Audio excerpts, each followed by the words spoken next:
Mercury also rules the seventh house. And this is, of course, I feel like it's always a big theme with the damn seventh house in any of these charts. You know, every story is a love story.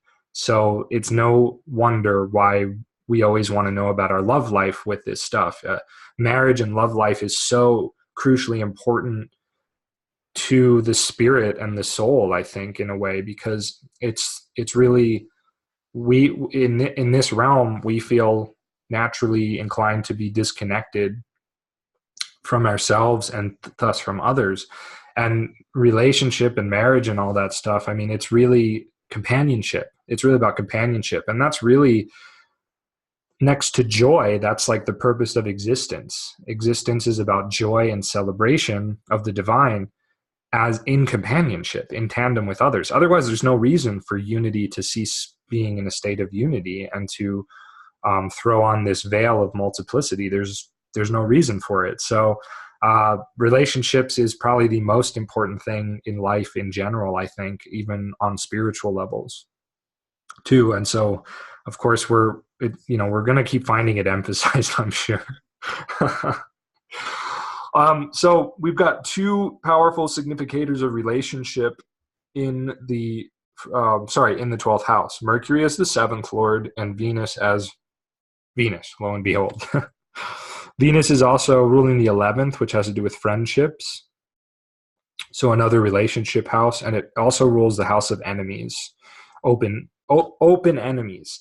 Seventh house is opponents. It's not enemies. It's not people who are trying to destroy you. Sixth house is open enemies. 12th house is secret enemies. So we have enemies working behind your back, but this is also a negative position for the sixth lord as well. It's not actually good for enemies. They would probably destroy themselves before they can destroy any of us, because we have Jupiter in the first house, very powerful placement of the ascendant lord. So not great for enemies. Unfortunately, not great for friends either. It could mean that certain friends are working behind your back. It could also mean that some of your hopes and wishes and gains actually end up costing you a lot of energy and sort of being arrested or predicated upon fears and deep-seated phobias that you've never dealt with. So definitely something to keep in mind. If things keep looking good and then they don't work out, I would encourage you to ask yourself if you're being too pessimistic about something, basically, because that's kind of what's happening. When the 11th lord is how we're open to things, optimism. The 12th is how we're closed to things, more pessimistic, and what we have to expend energy on. So we may just be expending too much energy on our hopes and dreams and wishes and friends and enemies too. That's another thing. But the big one is primary relationships, love, romantic relationships. And we do have Mars dispositing the 12th and Venus, the exaltation lord of Pisces. So we kind of have an exchange of the 12th and the 4th happening with the two planets of sexuality. In the water signs and in the watery houses, 12 and 4 and 8, and we also, and we also have Rahu in the 8th. Interesting, right? This is a stage set for secrets. This is a stage set for a lack of communication because of emotional hurt. If you are not communicating properly with your partner because one or both of you feel hurt, it's only going to get worse with this. So really all you have to do is find a holistic way to communicate with them and open up a dialogue and share the private life stuff, not be so secretive. This could also be a sign of very secretive sexual encounters. In the previous chart that I did, the full moon, right, I talked about Venus as the 12th lord in the 5th and Venus as the Atmakaraka, the significator of the soul.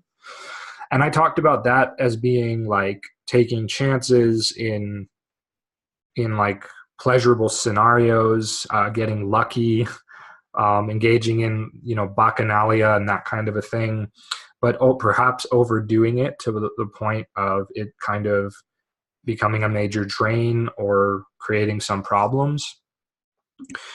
In this chart, we're sort of seeing the results of that. We're seeing no longer Venus as the 12th lord, but now she's in the 12th.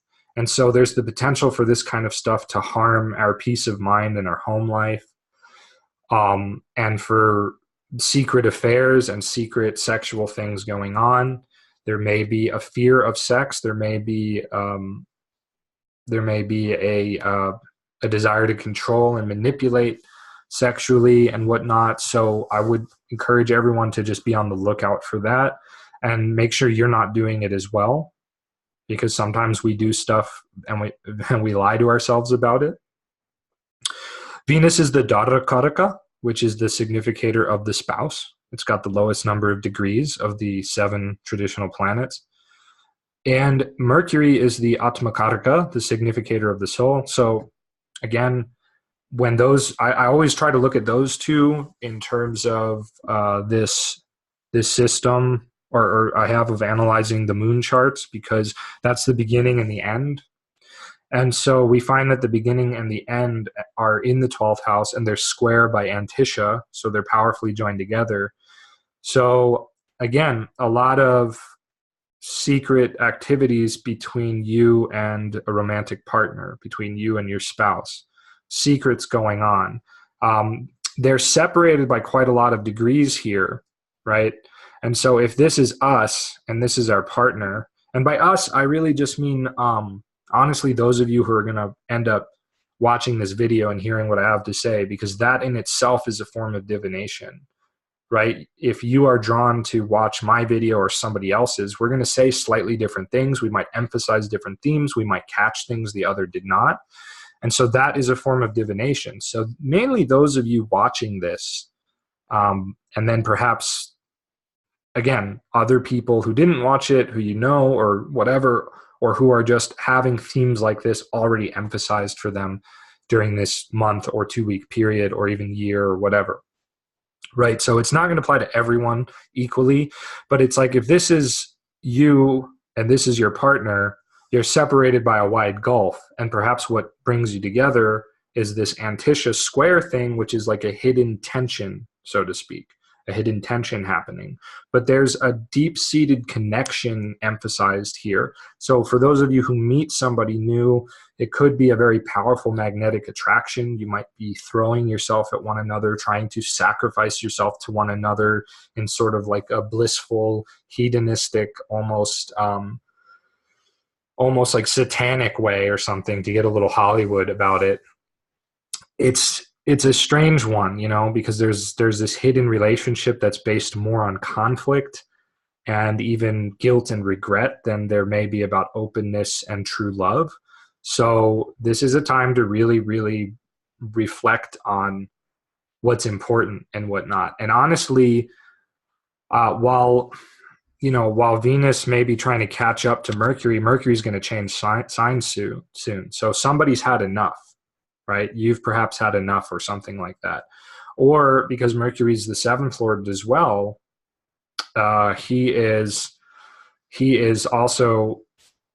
he's coming to you, right? He's coming to Jupiter, so to speak. He's going to go to join with Jupiter. I don't know if the moon will aspect him before that happens, but nonetheless, he'll go to join with Jupiter, and somebody's coming to you, or you're just reconnecting more with your own soul, so to speak. Mercury and Jupiter, right? The two parts of us in the chart reconnecting, because maybe you've been looking for who you are in others in external situations, and now that's coming full circle. And so you'll be able to break away from these negative influences if that's relevant to your life.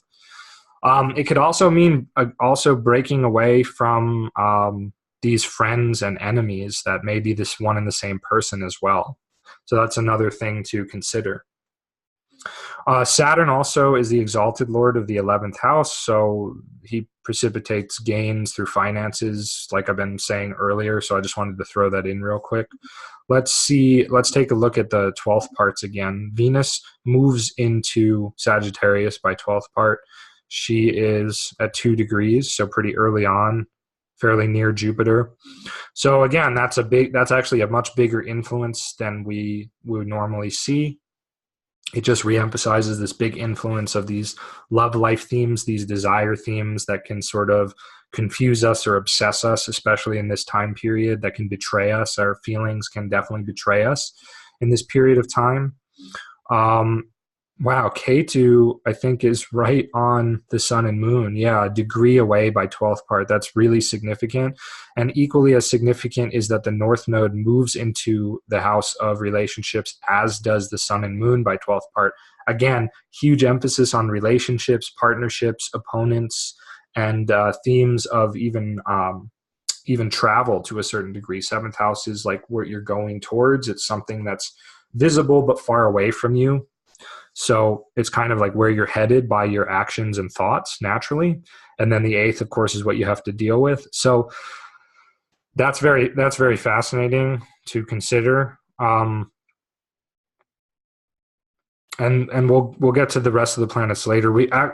But real quick, we've got Mercury in the 10th exalted. So that's a very nice place for Mercury to be, despite the fact that he is also, looks like he's also in the bounds of probably Saturn there. But that's okay. Mercury does okay in Saturn's bounds, in my opinion. He's not too perturbed by that. But that's a very logical kind of Mercury, very hard-headed, in the box kind of thinking. But it's very potentially very auspicious for career matters. It's sort of like after being in a state of confusion, mental fog, and worry, Mercury moves into Sag. He comes out of that. And I feel like that plus his 12th part placement are sort of showing that even if things start icky in terms of actions and career and publicity, there's going to be an improvement pretty quickly. And Mercury goes from the 12th to being with no dignity to being exalted in the 10th. So that's quite powerful, quite good stuff for all things Mercury and for all things professional life and career based. So that's nice. And he's even sextile his own natal position. So again, the future is sort of lending help to Mercury. As things unravel, our minds are the state of what we are, right? Our soul, so to speak, Atma Karaka, is focused upon loss, but also focused on how to reverse that loss and move ahead and make new decisions and fulfill responsibilities in a more practical manner, basically, with that. So back to this. We have Moon as 8th lord with the Sun, and Sun is the 9th lord. So this is naturally, this new moon is always like this though, right? So that's naturally kind of a theme of struggle with belief systems and religious thinking, Sagittarius, blah, blah, blah, right? So every time the Sun's in Sag, fascinating, right? He rules the 9th from that placement, which also adds to Sagittarius's religious, dharmic, searching kind of themes. I love finding stuff like that because it just reemphasizes how astrology is such a like perfect little system of symbolism. But we also have, again, Pluto and Saturn specifically associating with the Sun, not with the Moon. And I can't emphasize that enough, because when you use parallels and stuff, just because the Moon is also conjunct the Sun doesn't mean it's involved in that pattern. So we have Pluto, Saturn, Sun, and like we said, Sun is the 9th lord. So we may have independent ideas we may feel about God and truth. And we may normally, feel empowered by that. But now Pluto and Saturn have come. And so Saturn's going to bring it down to reality. It's also the 3rd lord, right? So it's about bringing that wisdom and that confidence and testing it practically. Okay, you may think you're all this, or you may think you're chosen of the divine or whatever, but can you actually make it practical? I think that conjunction also shows a possibility of I don't know, sort of like people might be trying to manipulate the truth, actually, too. You may come in contact with guru figures or father figures who are really trying to manipulate the truth and control things. And with Pluto mixed into there, it's really, really pernicious. It's really powerful, really strong. But there's an opportunity for a powerful sort of destruction of kind of like our own hot-headedness surrounding teachings and wisdom and stuff. There's a possibility of being humbled for this new moon period. There's it's kind of like it's like realizing you're not the king, so to speak. You know, you're not the king that you think you are. It's hard to put into words the images that are sort of flooding into my mind as I contemplate this parallel conjunction with Pluto, Sun, Saturn. But it's it could also expose false prophets and false teachings in your life too. It could expose like a sort of a wrong attitude about what Dharma is, meaning like what your duty and purpose is. All kinds of interesting stuff there. Definite possibility for crisis in that area, which is always a great opportunity for growth as well. So not too much to worry about, but we do have Mars by 12th part in the 9th, right? So again, there's kind of this, I don't know, like maybe a bullying motif of a authority figure or a teacher type person, but also kind of like, and I think Mars is opposite Jupiter. Yeah, Mars is basically opposite Jupiter, both by 12th part. And again, yeah, they are square, and Mars is square the moon, and so is Neptune. So we've got also some like confusion happening as well, some confusing sort of influences. And but I guess what I'm trying to say is there's like some ideological struggles happening for sure. There's maybe some going against your best interests, or sort of breaking off from the status quo things involved with all these sort of aspects that are just sort of toppling all over one another and making things very confused to interpret. Again, back to this too, like these 12th parts here, right? We have a lot of stuff going on with partnership, and this is kind of like reiterated too by Uranus's where is it? Parallel with Venus, right? It's parallel with Venus. We can see that here. So the parallel with Venus is also like, and it's retrograde, so it's a major shock again to the partner, to marriage.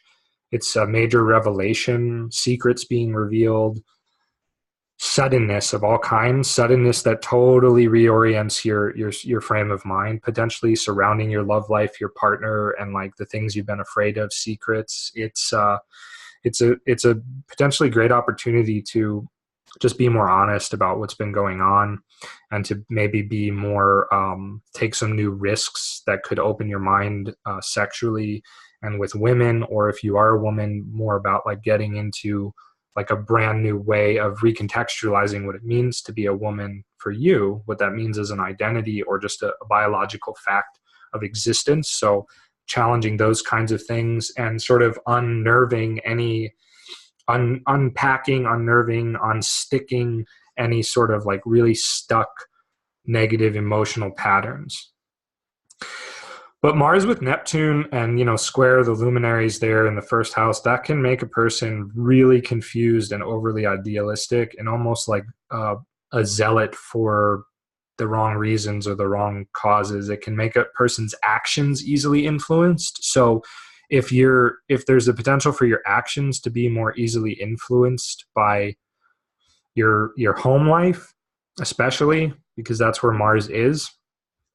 Also something to do with your children, perhaps, because Mars is the 5th lord, and the 12th house is, of course, kind of like bad advice.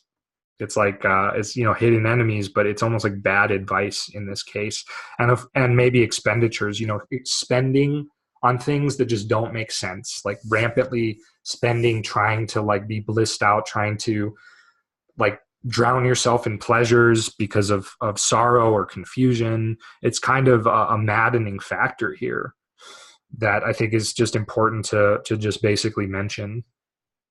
Jupiter's with the nodes by parallel. Again, that just is going to reaffirm that sort of 9th house stuff we already talked about, where Jupiter, just being the natural sort of ninth house planet, is going to be with the nodes, with meaning that there's going to be some obsession with teachings, with a guru, or some major disappointment, or possibly manipulation, or power struggle, or opening of new doors more positively as well.